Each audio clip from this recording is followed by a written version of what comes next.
Hello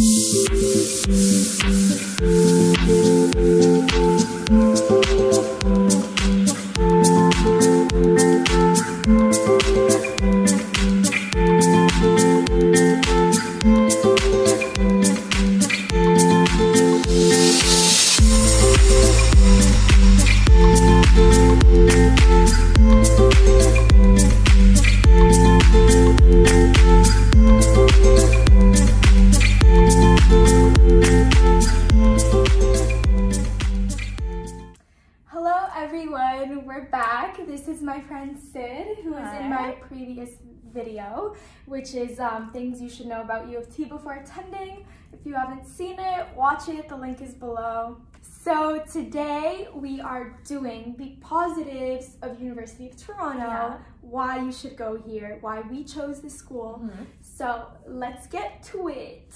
So I think the biggest point for me at least is maybe comparison to other universities is there's a lot of variety in classes and different programs available. So if you go on the academic calendar, you can see there's a huge list of different things that you can take. If you want a degree that has a lot of variety in it, I would say definitely look into U of T, or if you're maybe even looking for something more specialized, they do have programs that are more specialized. That's the reason kind of why I chose it. It offered some things that I couldn't really find at other universities, so that's definitely a great thing and probably one of the biggest reasons you're looking at for a UT. Yeah. The school's reputation is also very great. It's continued to be ranked 21 in the world among like public universities. So when companies look at your resume and see University of Toronto, they automatically know the hard work that you put in to get that degree, and it's already very recognized. So the location I think is a great benefit. So you're downtown in Toronto, so you have access to so many different things. Like restaurants are endless. I don't think I'll ever be able to go to every restaurant I'll want to go to.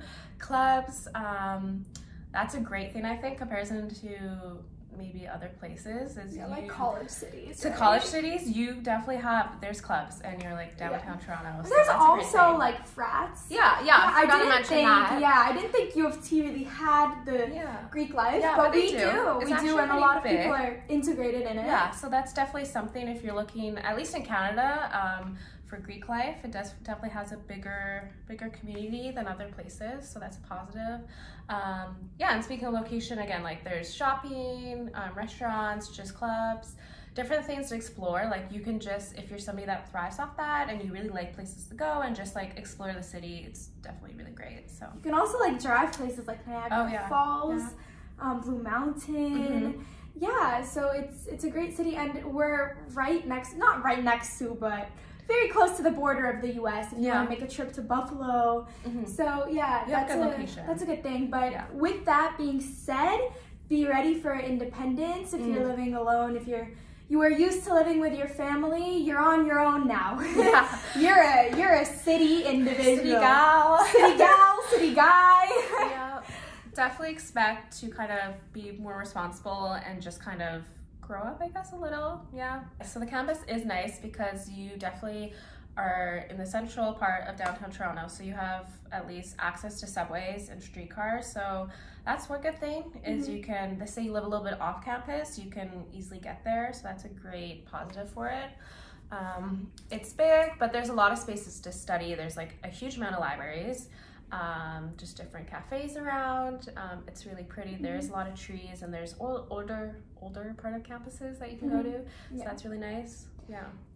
For me, it also doesn't feel like you're in the middle of the city, you know? Yes and no. For me, it doesn't. I don't know, like when we walk by Ryerson, it's like holy. Comparison to Ryerson is, I couldn't do it. It's too much. Like on campus, it's like students, professors, and visitors. So it's not like the people who want to be touristy. You definitely feel like you're like surrounded by a community of students when you're on campus. So in that aspect, like that's what I wanted, like a college-y feeling. You do get that. Which is really, really nice. And the views are pretty, like the CN Tower. It actually is really pretty to see the skyline. Really and at night, it's actually really cute too. So Yeah, it's a nice campus. So another great thing is networking, but for this to happen, you really have to put yourself out there. Once you check your emails, go to some of the events that your college or your faculty hosts, you will make some great contacts, possibly even companies that may hire you in the future, but you do have to put in the effort into it. Because a lot of emails just end up in junk and you're like, oh, like there was a career fair the other day. Yeah. Keep on top of it.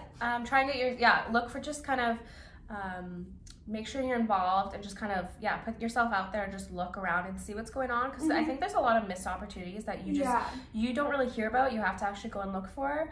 But again, like my college definitely hosts a lot of networking fairs and conferences, like and coffee things. With profs. That's a all big the one. time. So that's a way again that you can kind of make up for like the lack of connection in lectures. You can make that up for in events and stuff. So just like take a look at that too. Depending on what fields you are in, there are amazing research opportunities at U of T.